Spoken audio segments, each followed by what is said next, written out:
I'm Pastor Richard Giovannetti, Senior Pastor of Standing in the Word Ministries. And I'm here to tell you that it is my responsibility as a man of God, as a pastor, to challenge the believers in this nation and this nation that you need to come back to being one nation under God. We carry a responsibility and a clarion call prophetically to hold the nation in the balance. That has been our purpose in this nation all the way back from its foundation.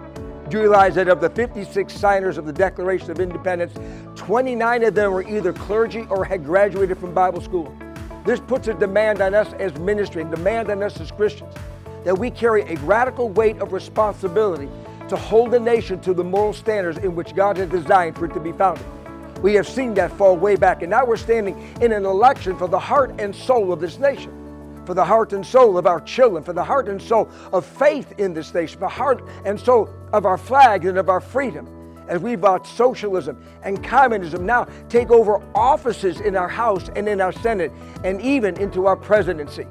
We have seen an absolute overthrow of those things in which our founders had given their lives, their fortunes, and their sacred honor in order to defend. Through every war that we have gone through, as horrible as they are, there has been one element which has always held this nation strong, and that was the power of a praying people. It was the strength and the faithfulness of believers who hung a boldness and an unashamedness to slide out of their beds and go to war in prayer and in faith to hold this nation again before God. Even after 9/11, flags flew everywhere in this nation. Prayer even went to our Capitol steps as people came together to hold this nation accountable to the things of God. Believers, you and I have been called to be the watchmen on the wall. Pastors, your pulpits at times must be used to confront the evils in a nation. That's why you stand as a tax-exempt status, because the nation felt that you were not to be under its authority, but rather your goal was to hold the nation and its freedoms accountable by holding the Word of God high and strong. You and I now stand in the gap. You and I stand in the place of holding the nation and putting a demand on our people that godliness once again must be voted into our nation. Godliness must come back to our schools. We have lost that when the Supreme Court overruled and declared separation of church and state, and that a Bible cannot even be in a school. And you want to know why?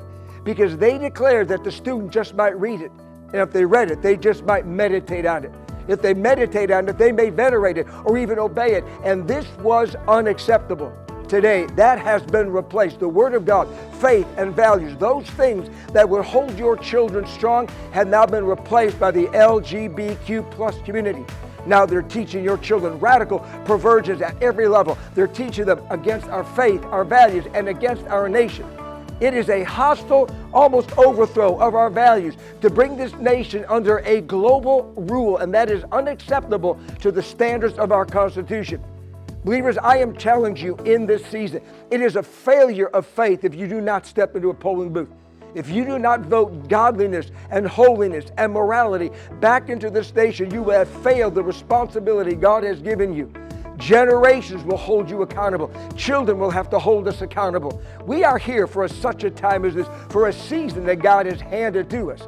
And that is to hold this nation, to maintain its status as one nation under God.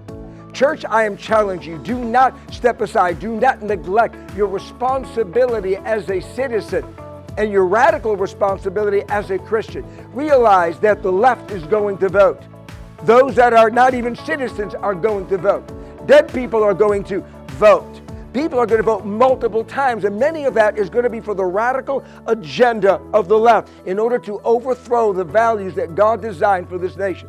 You and I carry the weight of our responsibility. We can win an election and hold a nation again to the standards that God has held us to, and we are called to hold it to. I'm challenging you. Will you take your place as a watchman on the wall? Will you take your place as a Christian? Will you take your place as a citizen of this nation? Will you please step into a voting booth coming up soon? And will you cast a vote for godliness? It's not about politics, believers. It's about policy. Policies that will overthrow the abortion industry. Policies that will allow prayer back into our school. Policies that will again fund our police department. Policies that will strengthen our military. Policies that will bring energy back to America. Policies that will keep our economy strong. Policies that will allow you and I to worship freely and our voice to be boldly heard, there is always a chance. There is always hope. As long as there is breath, there's always a chance to bring a nation back to God. It is not too far because God is not done. I challenge us again as Christians, as believers, and as citizens of this nation. Step up, step forward, take your place in this nation. Vote godliness back in. It is our reasonable service.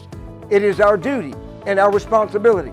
As a pastor, again, I stand here unashamed declaring part of our responsibility in our preaching, in our ministry, is to hold generations to God.